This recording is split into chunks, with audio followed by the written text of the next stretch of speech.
जे आयज इतले जाले ते तो काणकोणकाराक मारलो इज द सेम फॉलआउट न्हू, नथींग बट अ फॉलआउट.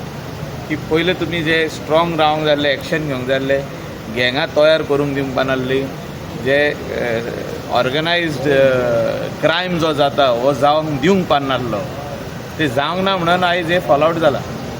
आनी हेचेर म्हाका दिसता करेक्शन करपाची गरज आहा आनी करेक्शन चालू आहा आता. तर पळोवया कितले भशेन फुडें करेक्शन जाता. तांकां भायर सरपा खातीर खंय तरी पॉलिटिकल प्रेशर आसा म्हणून खुबशे आवाज येता भायर. आतांच कळतलें न्हू, राव न्हू 2 दीस. ओके, सध्याचे करंट सिच्युएशन जर तसो आहा जाल्यार कळतलें.